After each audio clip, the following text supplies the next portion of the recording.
La comida de la mansión comenzó a desaparecer cada noche, sin explicación, sin señales de robo ni fallos en la seguridad. Convencido de que lo estaban robando, el millonario mandó instalar cámaras, seguro de que atraparía a un adulto en el acto. Pero cuando vio las grabaciones y descubrió quién entraba a la cocina, algo dentro de él se rompió. Jerónimo García no era solo un millonario. Era un hombre rígido, exigente y casi intolerable cuando algo se salía del guión. En la mansión, cada empleado sabía que un "lo siento" no resolvía nada. Él tenía su propio estándar de perfección y quien no lo alcanzara quedaba fuera. Años atrás, una cocinera había fallado el punto del salmón por apenas unos instantes. Nada que la mayoría de las personas habría notado. Jerónimo sí lo notó. El tenedor rompió la carne con una resistencia mínima, pero suficiente. Levantó la mirada despacio, encaró a la mujer y dijo con una calma cruel: «Tuviste una sola tarea». Ella intentó explicarse, juró que fue un accidente, pidió otra oportunidad. Jerónimo la interrumpió sin alzar la voz. «Aquí no existe el casi. Toma tus cosas». Toda la cocina quedó en silencio, y aquella escena se convirtió en una advertencia permanente. En esa casa, la rutina era ley. Y su rutina comenzaba temprano, siempre de la misma manera. Jerónimo despertaba todos los días a la misma hora, como si el reloj obedeciera al dinero que tenía. Se vestía sin prisa, bajaba las escaleras con pasos firmes y entraba al comedor esperando el aroma del café recién hecho y el sonido discreto del chef exclusivo terminando los últimos detalles. Era un ritual casi sagrado, la mesa impecable, la vajilla alineada, la comida en el punto exacto, todo diciendo, sin palabras, que aún tenía control sobre su propia vida. Esa mañana, sin embargo, había un silencio distinto. La mesa estaba puesta, pero faltaba lo esencial. No llegaba ninguna charola, no había aroma, no había nada. Jerónimo se detuvo junto a la silla, mirando alrededor como si alguien se estuviera retrasando a propósito. «¿Dónde está mi café?», preguntó, en voz baja.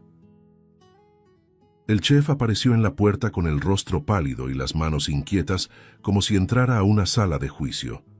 «Señor, yo...», tragó saliva. «No logré prepararlo». Jerónimo entrecerró los ojos. «¿No lograste? ¿Estás bromeando conmigo?». El chef negó con la cabeza apresurado. La comida que iba a usar desapareció de la cocina. Por un instante, Jerónimo quedó inmóvil, y lo que vino después fue peor que un grito. Soltó una risa corta, sin humor, como quien escucha algo tan absurdo que resulta ofensivo. «¿Desapareció?», repitió. «¿Cómo desaparece comida dentro de mi casa?». El chef comenzó a atropellarse con las palabras, explicando que había dejado todo separado de madrugada, que había cerrado con llave, que cuando volvió, ya no estaba. Jerónimo dio un paso al frente, la mirada dura. «Entonces alguien entró a la cocina durante la noche, se llevó todo, y tú no viste nada. ¿Es eso?». El chef intentó defenderse. Yo no sé cómo pasó. Lo juro». Jerónimo sintió cómo la irritación le subía al pecho como fuego. No era hambre, era la ruptura del ritual. Era la incomodidad de darse cuenta de que algo escapaba al orden que él imponía a todo y a todos. Aún así, se sentó a la mesa apretando la servilleta entre los dedos, intentando no mostrar cuánto aquello lo desestabilizaba. «Esto no pasa aquí», pensó, y sin embargo, estaba pasando. Al día siguiente, la misma historia. Y al otro también. Con el paso de las mañanas, ya no era solo el café no está listo, comenzaron a desaparecer alimentos enteros. Pan, frutas, embutidos, porciones separadas. Como si alguien hubiera entrado con prisa, con hambre, tomando lo que podía y yéndose. Y lo peor, cerraduras intactas, alarmas sin registros, seguridad jurando que nadie había entrado. Jerónimo empezó a mirar a cada empleado como si todos escondieran una culpa. «Alguien está comiendo aquí dentro», pensaba, midiendo rostros, notando silencios, interpretando susurros. En algunos momentos, la sospecha cambiaba de forma y se volvía aún más perturbadora. ¿Y si es un ladrón? La idea de un intruso recorriendo sus pasillos por la noche no lo asustaba por el peligro físico. Lo que lo consumía era la afrenta. Aquella mansión era su fortaleza. Y alguien, fuera quien fuera, estaba demostrando que la fortaleza tenía grietas. Eso lo llenaba de furia y, en el fondo, de humillación. Llamó al jefe de seguridad y al chef para una conversación corta y fría. «Quiero respuestas», dijo sin rodeos. «No, tal vez. No, no sé. Respuestas». El jefe de seguridad repitió: «Señor, no hay registro de invasión». Jerónimo inclinó el rostro como quien calcula. «Entonces alguien de aquí está robando», concluyó. El chef intentó jurar su inocencia, casi suplicando. Jerónimo no cedió. Su mirada parecía una cuchilla. «Basta. Yo voy a ver con mis propios ojos». «Instalen una cámara secreta en la cocina», ordenó. Hoy no era para entender, era para atrapar. Jerónimo ya imaginaba la escena. Un adulto abriendo el refrigerador, un rostro revelado, el castigo inmediato. Y cuando la cámara fue instalada, empezó a vivir en expectativa. En los días siguientes, la comida siguió desapareciendo, y eso, en lugar de traer duda, le dio certeza. «Continúa», pensaba, amargo. «Crees que eres listo, pero vas a aparecer». Cada noche se volvió una espera silenciosa. Cada mañana, una confirmación de que el ladrón seguía actuando. Jerónimo tenía la absoluta convicción de que solo era cuestión de tiempo para que la cámara lo registrara todo. La noche siguiente pareció demasiado larga, y la mañana llegó con ese vacío repetido en la cocina como un mensaje silencioso. Jerónimo no tomó café. Apenas logró tragar un poco de agua. Cruzó la mansión con pasos firmes, pero por dentro estaba febril, como si la irritación se hubiera transformado en energía eléctrica. «Hoy termino con esto», se repetía mentalmente mientras subía al despacho donde el monitor estaba oculto. Al cerrar la puerta, toda la casa pareció quedarse afuera, y ahí dentro solo quedaron él, el silencio y la pantalla. Apagó las luces, se sentó en la silla y enfrentó el brillo frío del monitor reflejándose en su rostro.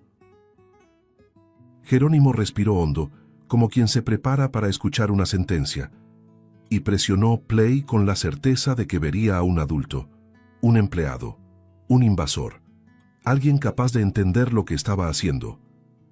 «Va a aparecer», pensó, inclinándose hacia adelante, casi sin parpadear.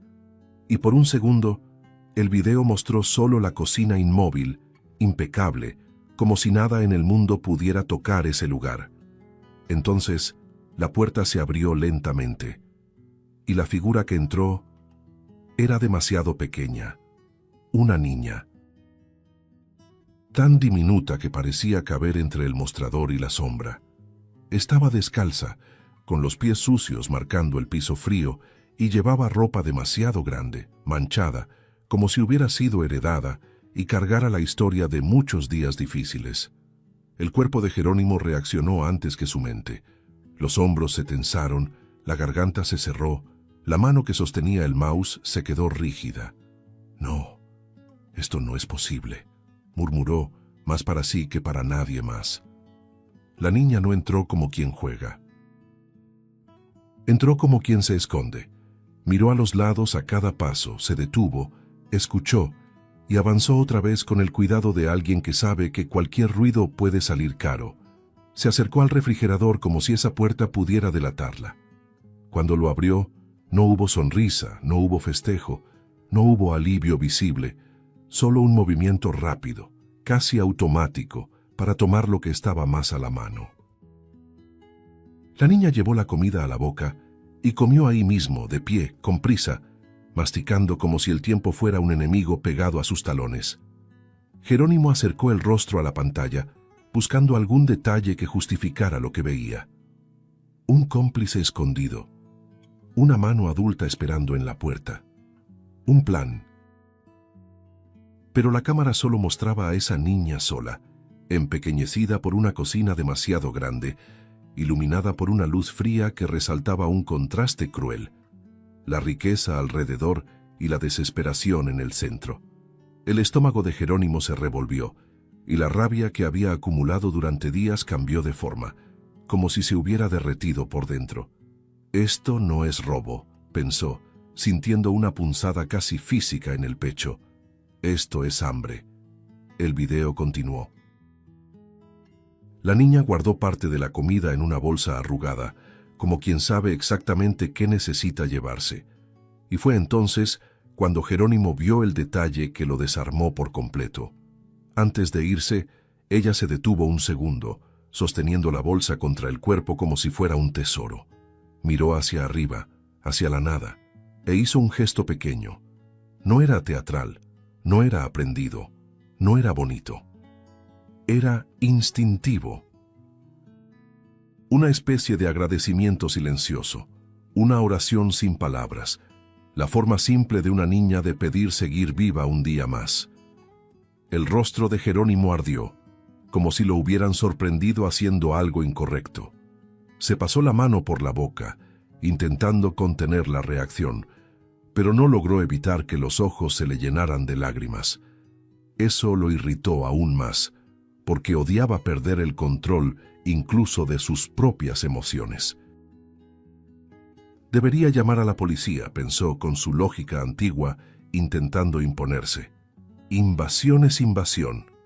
Pero la imagen de la niña descalza, comiendo con prisa, volvió como una cuchilla. La policía significaba sirenas, gritos, manos llevándose a esa niña lejos. Y un miedo nuevo nació en él, no miedo por sí mismo, sino miedo por lo que podría pasarle a ella. Se quedó varios segundos mirando la pantalla ya vacía, como si esperara que regresara. La cocina volvió a verse perfecta, pero ahora parecía el escenario de algo vergonzoso. Jerónimo imaginó a esa niña temblando frente a un policía, escuchando órdenes duras, siendo tratada como una criminal, y, sin entender del todo por qué, supo que no quería eso. No quería que esa niña desapareciera como un problema barrido fuera de su casa. Necesito entender, pensó, con la voz interna más baja que su orgullo. Necesito saber de dónde viene, por qué hace esto, qué está pasando con ella. Cuando el chef tocó la puerta del despacho, Jerónimo tardó en responder. Se limpió el rostro rápidamente, como si borrar señales pudiera borrar el peso. «¿Señor? ¿Todo está bien?», preguntó el chef del otro lado, dudoso. Jerónimo respiró hondo. Volvió a endurecerse por fuera, aunque por dentro ya no era el mismo. Abrió la puerta solo lo suficiente para hablar en tono firme. «Nadie llama a la policía. ¿Entendido? Nadie». El chef abrió los ojos. «Pero señor, es un ladrón». Jerónimo lo interrumpió sin gritar, pero definitivo. «No, no es así. Todavía no». Cerró la puerta y se quedó solo, mirando la pantalla oscura como si hubiera abierto una grieta dentro de él. La mansión, que antes era solo control, ahora guardaba un secreto que no cabía en la rutina. Y Jerónimo comprendió con una extraña mezcla de culpa y urgencia que el misterio ya no era quién me está robando, sino quién está sufriendo tanto como para arriesgarlo todo por un pedazo de comida. Aún no sabía cómo iba a actuar, solo sabía que a partir de ese momento ya no podría volver a dormir como antes. Después de las imágenes, Jerónimo dejó de ser el hombre que solo daba órdenes. Empezó a observar. Le pidió al chef que dejara comida a propósito en la cocina, siempre en pequeñas cantidades, fáciles de cargar, como si estuviera preparando el terreno para algo que todavía no lograba comprender del todo. Ajustó las cámaras para cubrir los pasillos, la salida lateral, el jardín y el tramo más oscuro del muro. Por las noches permanecía despierto, sentado frente a los monitores, repitiendo en silencio: «Muéstrame a dónde vas. Solo eso». Cuando la niña aparecía siempre a la misma hora, sentía que el estómago se le cerraba. Ella tomaba lo mínimo, guardaba parte en la bolsa y se iba. Nunca comía todo ahí, nunca. Con el paso de los días, la ruta se volvió clara. Jerónimo seguía cada paso en la pantalla, como si estuviera siguiendo a alguien en tiempo real. La niña cruzaba el jardín, se escapaba por un alambre flojo de la cerca y desaparecía por una calle vacía. Él pausaba, regresaba, avanzaba otra vez. «No estás huyendo, estás regresando», murmuró para sí cuando vio dónde terminaba el camino. Un galpón abandonado, olvidado por la ciudad. Esa imagen quedó detenida en el monitor durante largos minutos. Jerónimo respiró hondo. «Entonces es ahí», dijo, como quien acepta una verdad pesada. Al día siguiente fue hasta ese lugar. Empujó la puerta oxidada y el olor a humedad y abandono lo golpeó de inmediato. Dio unos pasos, miró alrededor y se detuvo al ver la comida de la mansión guardada con cuidado en un rincón. «¿La llevó para alguien?», susurró, con la voz quebrándose. Levantó la lona rota con cuidado.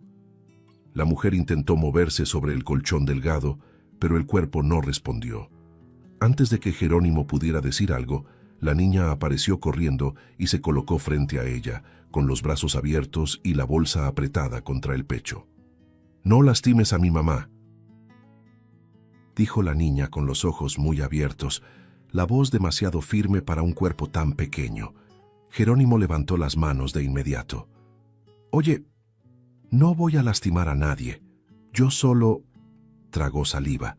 Solo quería entender. La mujer levantó el rostro con esfuerzo y lo miró. Su mirada no era de sorpresa, era de reconocimiento. «Claro que querías», dijo ronca. «Siempre quisiste controlar todo». Jerónimo sintió el impacto como un golpe. «Carolina…» Ella soltó una risa débil, sin humor. «¿Te tardaste en recordar? ¿O preferiste olvidar?». Él dio un paso al frente y cayó de rodillas, como si el cuerpo hubiera dejado de sostenerlo. Yo no sabía que eras tú». «No sabías o no quisiste saber», replicó Carolina. «Recuerdas por qué me despediste, ¿verdad?». Jerónimo cerró los ojos. El salmón fue la excusa», lo interrumpió ella con la voz temblando de cansancio y rabia. «Tú lo sabes. Nos involucramos, a escondidas. Y cuando te pedí que asumieras, me miraste como si estuviera pidiendo demasiado». La niña miraba a uno y a otro, confundida, pero sin dejar de proteger a su madre. «Tenía miedo», dijo Jerónimo casi en un susurro, «de la prensa, de mi imagen, de perderlo todo». «Entonces me humillaste», respondió Carolina firme. «Frente a todos, me hiciste salir por la puerta trasera como si no valiera nada». Jerónimo intentó hablar, pero no pudo. Carolina respiró hondo y continuó. «Después de eso nadie quiso contratarme. Dormí de favor, en refugios aquí. Pasé días sin comer bien», señaló la bolsa. «Por eso ella toma comida, es para mí, siempre lo fue». Jerónimo levantó la mirada hacia la niña. ¿Tú la llevas para tu mamá?». La niña asintió apretando la bolsa. «Ella se debilita cuando no come». El silencio se volvió pesado. Entonces Carolina habló más bajo. «Hay algo que necesitas saber, y no es fácil». «¿Qué cosa?», preguntó Jerónimo sintiendo que el corazón se le aceleraba. «Unas semanas después de que me despediste, descubrí que estaba embarazada». Jerónimo quedó inmóvil. «¿Embarazada?». «No te busqué», continuó Carolina. «Orgullo, dolor. No quise suplicar otra vez. Creí que podría sola». Miró a la niña. «No pude». La niña jaló la orilla de la blusa de su madre. Carolina le acarició el cabello y concluyó, mirando directo a Jerónimo. «Ella es tu hija. Se llama Beatriz». El aire pareció desaparecer del galpón. Jerónimo negó con la cabeza, con los ojos llenos de lágrimas. «No, esto…».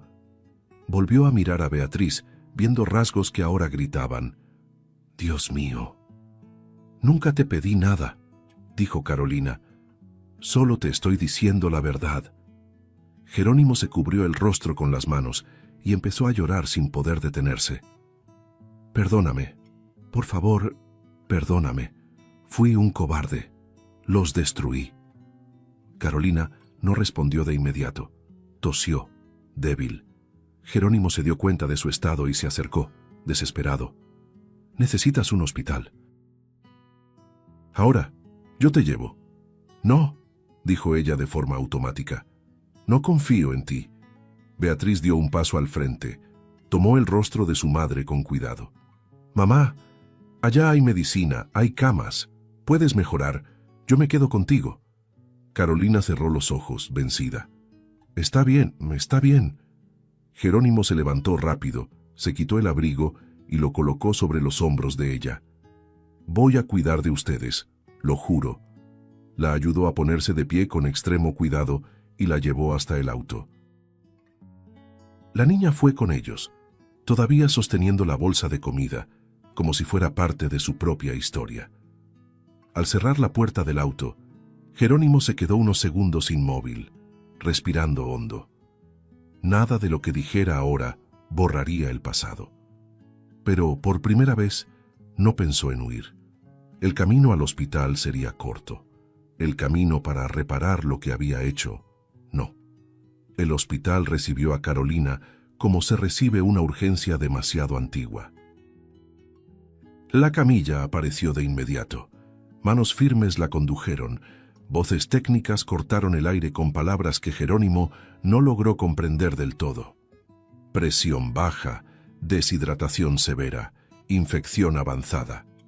Intentó quedarse cerca, pero una enfermera pidió espacio.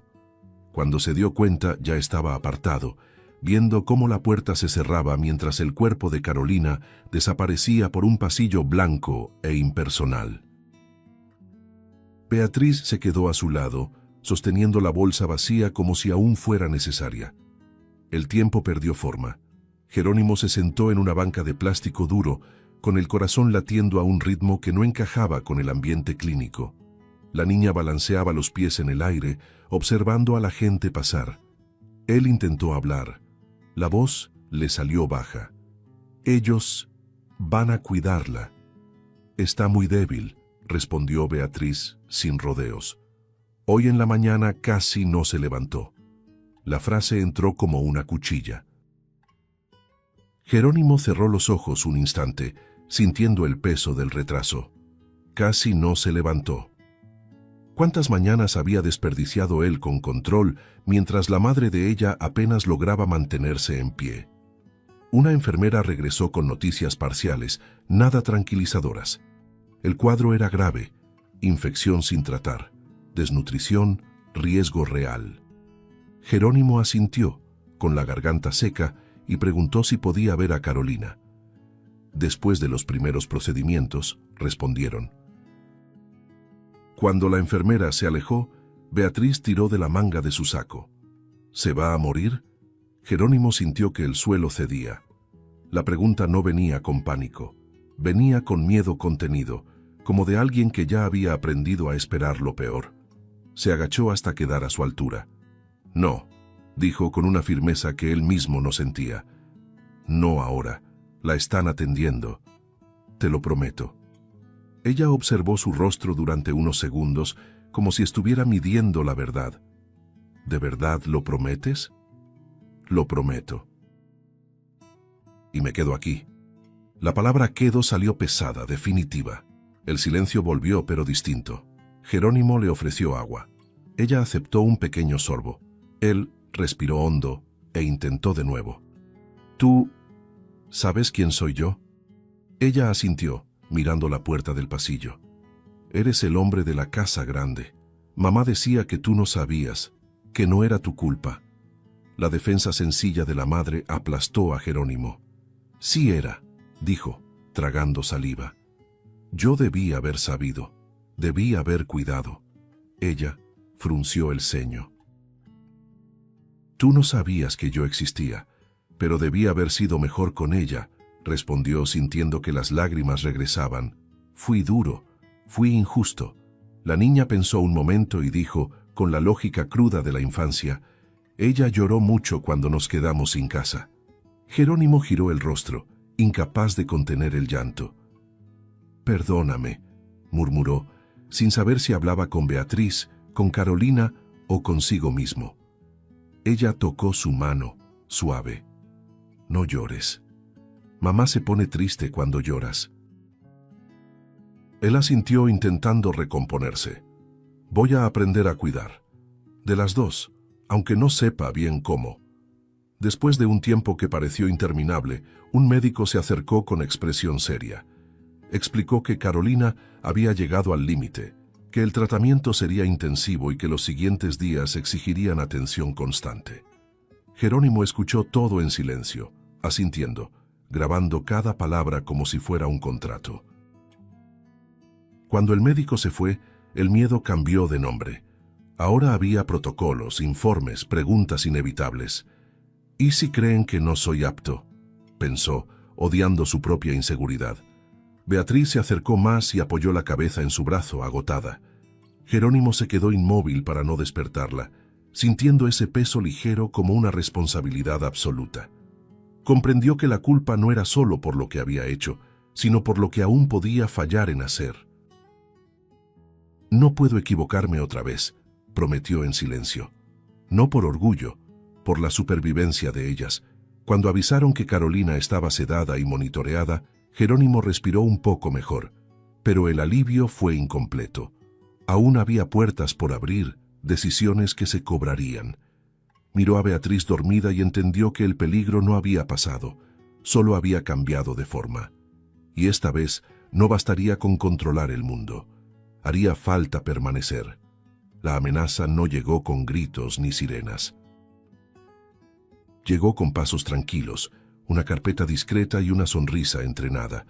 Cuando la trabajadora social entró a la habitación, Carolina sintió que todo su cuerpo se tensaba incluso antes de escuchar la primera pregunta. El corazón se le aceleró como si hubiera regresado al galpón. Jerónimo lo notó de inmediato. La mano de ella tembló al acomodar la sábana. Los ojos buscaron a su hija como quien comprueba que todavía está ahí. No, pensó Carolina, tragando saliva. Ahora no. Ya perdí todo, menos a ella. Las preguntas llegaron en un tono suave, pero cada una sonaba como una puerta que se cerraba. ¿Dónde dormía Beatriz antes de llegar aquí? ¿Cuánto tiempo llevaban sin un domicilio fijo? ¿Tenía seguimiento médico regular? Carolina intentó responder, pero la voz le falló. Las palabras se atropellaban y la verdad, cruda, desnuda, siempre parecía equivocada cuando se decía en voz alta. Jerónimo observaba, sintiendo el peso del sistema ponerse en marcha. Aquello no era una acusación, era un protocolo, y los protocolos no sienten compasión. Cuando preguntaron quién era el responsable legal, Carolina palideció. Miró a Jerónimo por un segundo y desvió la mirada, como si temiera que él aprovechara la grieta. La trabajadora social anotó algo, agradeció y dijo que volvería más tarde. La habitación quedó demasiado silenciosa. Carolina atrajo a su hija hacia sí y la abrazó con fuerza, como si alguien pudiera arrancársela en cualquier momento. «Me la van a quitar», susurró dejando escapar el pánico. «Sé cómo funciona esto». Jerónimo se acercó despacio. «Nadie la va a quitar». «Tú no entiendes», replicó ella con los ojos llenos de lágrimas. «Ya me juzgaron antes, ya me desecharon. Me miran y ven riesgo». Beatriz levantó el rostro confundida. «Mamá, ¿me voy a tener que ir?». La pregunta atravesó a Jerónimo como un golpe. Se agachó frente a ella, firme. «No, tú te quedas con tu mamá. Eso no se negocia». Carolina lo miró, desconfiada. «Es fácil decirlo cuando se tiene dinero». «No es eso», respondió Jerónimo con urgencia contenida. «No quiero separarlas, nunca quise. No estoy aquí para quitar nada. Estoy aquí para proteger lo que ya existe». Ella respiró hondo, intentando contener el llanto. «Las promesas no me salvan. La ley no se rige por promesas». Jerónimo asintió. «Por eso lo haré de la manera correcta, sin atajos, sin mentiras». Se pasó la mano por el rostro. Abogados, orientación, todo transparente. Si alguien pregunta, diré toda la verdad. ¿Y si dicen que tú puedes quedarte con ella?, preguntó Carolina con la voz quebrada. ¿Aceptarías? Él respondió sin dudar. No. El silencio que siguió fue denso. Carolina parpadeó, como si no hubiera oído bien. ¿Cómo que no? No voy a quitarle a Beatriz a su madre, dijo Jerónimo firme. Ya quité demasiado. Si voy a ser padre, será sumando, nunca arrancando. Beatriz se acercó y le tomó la mano. No quiero volver al lugar oscuro, dijo en voz baja. Jerónimo apretó su mano con cuidado. No vas a volver, yo me quedo aquí. Miró a Carolina. Aunque me cueste todo. Carolina lloró en silencio, con el rostro vuelto hacia la ventana. No era alivio, era agotamiento. Por primera vez, desde que el sistema tocó la puerta, sintió que no estaba sola frente a él. Todavía habría formularios, visitas, decisiones difíciles, pero algo nuevo flotaba en el aire, una elección clara. Jerónimo no estaba ahí para ganar. Estaba ahí para permanecer y para asegurarse de que madre e hija no volvieran a ser separadas. El juicio no parecía un lugar para Beatriz. La sala era fría, alta, con olor a papel viejo y producto de limpieza. Había bancas rígidas, rostros neutros, miradas que observaban como si el dolor ajeno fuera rutina. Incluso antes de empezar, Carolina ya estaba tensa, con las manos apretadas en el regazo, intentando no mostrar cuánto temblaba. Su hija, sentada a su lado, balanceaba los pies sin entender del todo por qué ese lugar hacía que los adultos respiraran distinto. Jerónimo estaba unos pasos atrás, serio, contenido, pero por dentro sentía un nudo que no se deshacía. Todo lo que haga aquí va a marcar la vida de ellas, pensaba. El proceso había avanzado demasiado rápido, como si el mundo quisiera ordenar en semanas lo que él desordenó durante años. La prueba de ADN oficial ya estaba en el expediente, confirmada en blanco y negro. Paternidad. Jerónimo recordaba el sobre abriéndose, el documento entregado, la palabra que lo cambiaba todo sin pedir permiso. Padre. Una palabra simple, pero que convertía la sala del tribunal en un campo minado. Porque a partir de ahí, el miedo se transformaba en posibilidad, custodia, disputa, decisión judicial. Y Carolina lo sabía. Cada vez que miraba a Jerónimo, era como si preguntara sin sonido. ¿Vas a hacerme esto otra vez? Cuando los llamaron, Carolina se levantó despacio. El cuerpo todavía cargaba señales de debilidad, como si la enfermedad hubiera dejado marcas invisibles. Su hija le tomó la mano y Carolina apretó con fuerza, como quien se aferra a un ancla. Jerónimo vio ese gesto y sintió arder la culpa. Ella no le tiene miedo al juez, pensó. Me tiene miedo a mí. El juez abrió la audiencia con una voz firme, profesional, casi indiferente. Habló de la situación de Beatriz, de las condiciones previas, de que el hospital había activado el protocolo, de la prueba que confirmaba la paternidad. Las palabras eran correctas, pero cortaban como cuchillas. Carolina escuchaba en silencio, respirando de forma corta. En algunos momentos parecía que iba a interrumpir, pero se contenía, como quien sabe que cualquier explosión puede usarse en su contra. Cuando el juez mencionó la posibilidad de custodia compartida y la capacidad financiera del padre, el aire en la sala cambió. Todas las miradas se dirigieron a Jerónimo. El abogado de Carolina hizo preguntas directas, intentando dejar claro el vínculo, el cuidado, el sufrimiento. Carolina respondió con una honestidad que dolía. Me equivoqué al pedir ayuda tarde, dijo en voz baja. Pero nunca dejé a mi hija sin amor. Hice lo que pude, todos los días. El juez asintió, tomando notas. Entonces vino la pregunta que le heló la sangre. ¿Reconoce usted que, con la confirmación de la paternidad, el señor García tiene derechos legales sobre Beatriz? Carolina respiró hondo, endureciendo la mirada. Lo reconozco, dijo. Y eso es lo que me da miedo. Jerónimo sintió la frase como un golpe. La sala quedó en silencio por un segundo, y en ese silencio cabía toda su historia. La humillación, el abandono, el hambre, el galpón, la bolsa de comida. El juez entonces se volvió hacia Jerónimo con esa neutralidad que pesa. «Señor García, ¿desea solicitar la custodia? ¿Desea cambiar la residencia de Beatriz? ¿Solicita alguna medida inmediata?» Jerónimo se puso de pie. La madera de la banca crujió, y el sonido pareció demasiado fuerte. Respiró hondo, sintiendo todas las miradas sobre él, no de admiración, sino de expectativa. Era el momento en que el mundo asumía que haría lo obvio: usar poder, dinero, influencia.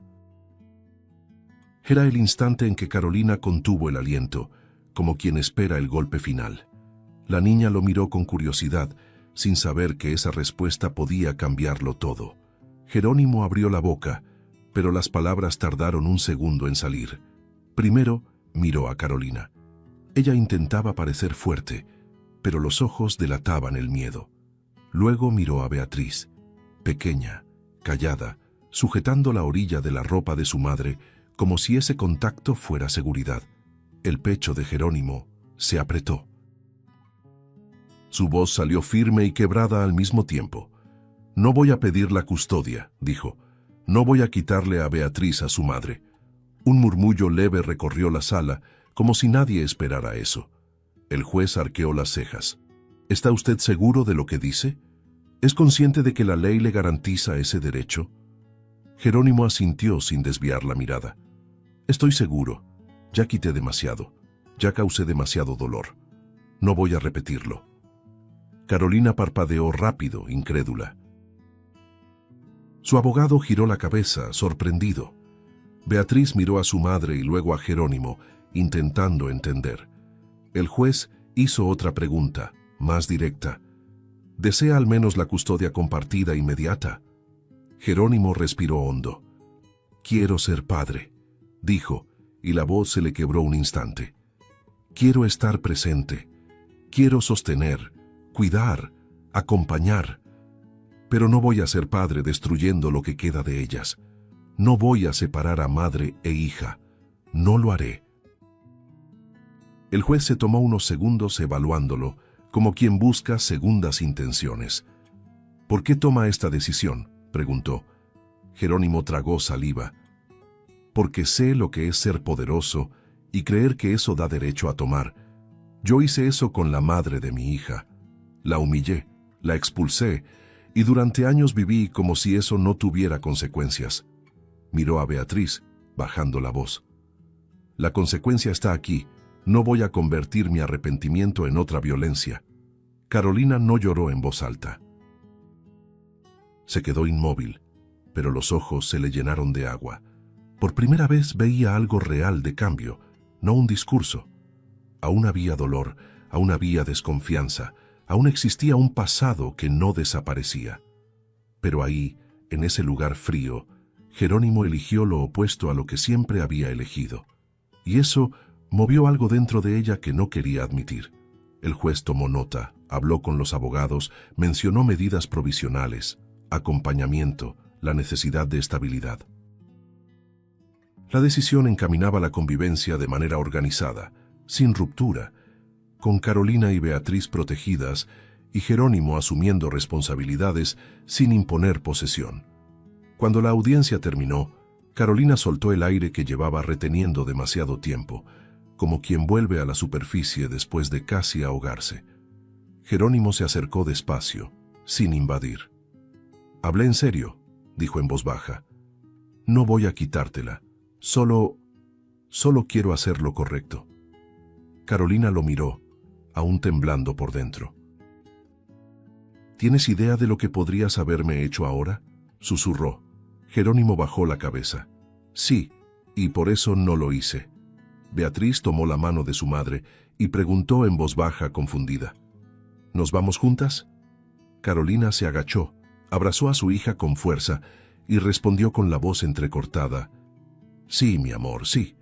Jerónimo observó la escena y sintió un tipo de dolor distinto, casi limpio, el dolor de quien finalmente entiende que el amor no es posesión, es presencia. Y mientras salían de esa sala fría, Supo que el juicio había terminado en el papel, pero el verdadero juicio, el de demostrar que había cambiado, apenas comenzaba. La entrada a la mansión no tuvo nada de triunfal. El portón se abrió despacio y Carolina sintió que el estómago se le revolvía al cruzar ese límite que años atrás la había expulsado herida. Apretaba la mano de Beatriz con fuerza, como si el suelo pudiera desaparecer. Jerónimo caminaba unos pasos detrás, atento a cada reacción, como quien entra a una casa que ya no reconoce. El silencio de los pasillos era el mismo, pero ahora parecía acusador. Cada pared guardaba un recuerdo, cada puerta, una humillación antigua. Beatriz fue la primera en reaccionar al espacio. Miró los techos altos, los cuadros, el brillo excesivo. No sonrió. Caminó despacio, probando el lugar con los pies, como quien pisa hielo delgado. La primera noche, Jerónimo notó algo que lo golpeó de lleno. Al arreglar la cama, ella escondió pedazos de pan debajo de la almohada, luego dentro de la funda, luego en el bolsillo del pijama. Pequeños amuletos contra el hambre. Carolina también lo vio. Cerró los ojos un instante, respirando hondo para no llorar. Jerónimo sintió la culpa subirle caliente. Esta es mi herencia, pensó. Esto es lo que dejé. Intentando compensar, se equivocó. Llenó el cuarto de juguetes caros, ropa nueva, cajas y más cajas. Creyó que la abundancia borraría la escasez, que el exceso curaría el trauma. Beatriz quedó confundida, no emocionada. Carolina estalló una mañana demasiado silenciosa. «Basta», dijo con la voz firme pero temblorosa. «¿Crees que esto soluciona algo? ¿Crees que las cosas sustituyen la seguridad?» Jerónimo intentó explicarse, tropezando con las palabras. «Yo solo quiero que no le falte nada». «Lo que le falta no está en las cajas», respondió Carolina tocándose el pecho. «Está aquí». Beatriz comenzó a llorar, creyendo que la discusión era por su culpa.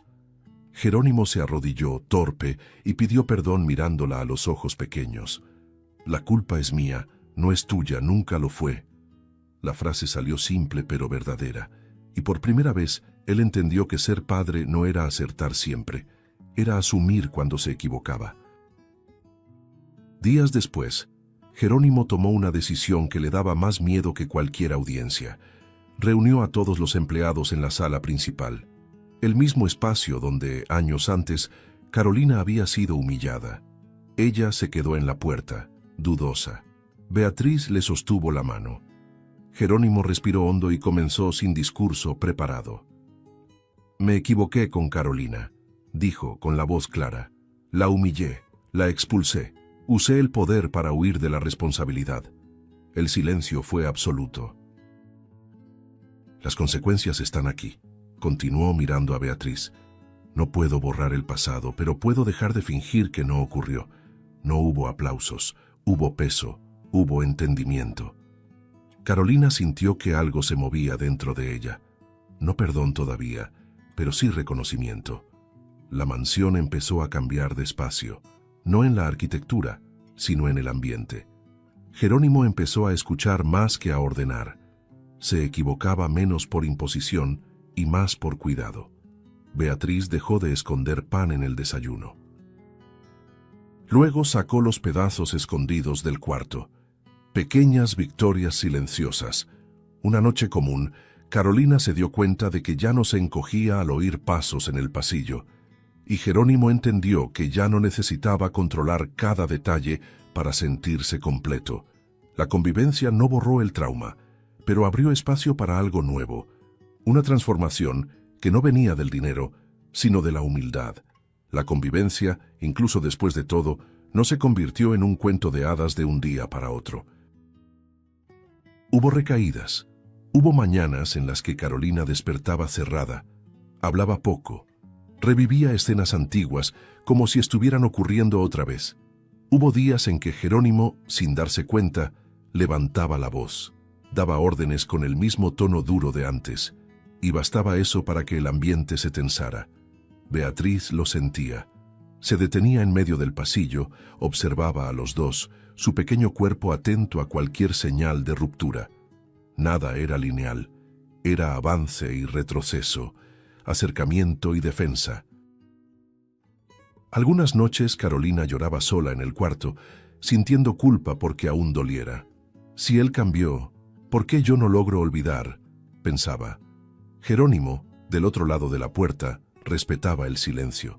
Incluso cuando el impulso era pedir perdón otra vez, explicar otra vez, prometer otra vez, aprendió con dificultad que el perdón no se acelera, que amar también es soportar la espera. En lugar de palabras ofrecía presencia. Estaba ahí en el desayuno, en las consultas, en las rutinas pequeñas, incluso cuando no recibía nada a cambio. Poco a poco, los días buenos comenzaron a aparecer con más frecuencia. No borraban los malos, pero los equilibraban. Carolina empezó a notar que Jerónimo no cambiaba solo cuando era observado. Cambiaba cuando se equivocaba, y lo reconocía. Cambiaba cuando escuchaba sin defenderse. Una madrugada lo encontró en la cocina, sentado en el suelo, exhausto, como si el peso finalmente hubiera llegado a los huesos. «No sé si pueda perdonarte por completo», dijo ella, con una honestidad cruda. «Me quedo de todos modos», respondió él sin levantarse. «Incluso si nunca pasa, incluso si tengo que demostrarlo todos los días». Ahí fue donde algo se dio de verdad. No de forma grandiosa, sino humana. Comenzaron a surgir conversaciones sin tensión. Se escaparon risas tímidas. El romance no regresó como una pasión arrebatadora. Regresó como cuidado, como respeto, como dos adultos heridos aprendiendo a no lastimarse otra vez. Carolina se dio cuenta de que el amor que nacía ahora era distinto, menos idealizado, más real. Y eso, paradójicamente, la hizo sentirse segura por primera vez. Beatriz fue el termómetro de todo. Al principio todavía escondía comida cuando los días eran difíciles. Después dejó de hacerlo. Comenzó a dormir toda la noche. Empezó a dibujar a los tres juntos, dejando los papeles esparcidos por la casa, como si marcara ese espacio con felicidad. Un día le entregó un dibujo a Jerónimo y dijo simplemente: «Ahora la casa se siente tranquila de una forma bonita». Él sintió que los ojos se le llenaban de lágrimas. Esa frase valía más que cualquier absolución. El perdón, cuando llegó, no fue un anuncio. Fue una decisión. Una noche común, sentados en la terraza, Carolina respiró hondo, como quien suelta algo que ha pesado durante años. «Te perdono», dijo con la voz firme a pesar del temblor. «No porque lo merezcas, sino porque ya no quiero cargar con esto. Quiero vivir en paz». Jerónimo lloró, pero era un llanto distinto, limpio. «Recibí una segunda oportunidad», respondió. «Y sé que pocos la reciben. No la voy a desperdiciar». Beatriz apareció con sueño, frotándose los ojos, y caminó hacia ellos. Tomó una mano de cada uno y preguntó, como si fuera lo más importante del mundo: «Ahora somos una familia, ¿verdad?». Jerónimo miró a Carolina esperando. Ella asintió con una sonrisa contenida y verdadera. «Lo somos». «Sí», completó él con la voz firme. «Y esta vez me quedo». La última imagen no fue grandiosa, fue cotidiana. Una mesa servida con comida suficiente, risas suaves, una casa que ya no necesitaba silencio para parecer ordenada. La comida ya no desaparecía, porque ahí nadie pasaba hambre, ni de pan, ni de amor. Y su historia quedó como recuerdo y lección. El control construye muros, la presencia construye hogares, y el perdón, cuando es difícil y aún así elegido, no borra el pasado, transforma el futuro. Si te gustó el contenido, no olvides suscribirte al canal para ver más videos como este. Deja tu like para apoyarnos y activa las notificaciones para no perderte ninguna novedad. Eso nos ayuda a seguir creando lo mejor para ti. Hasta el próximo video.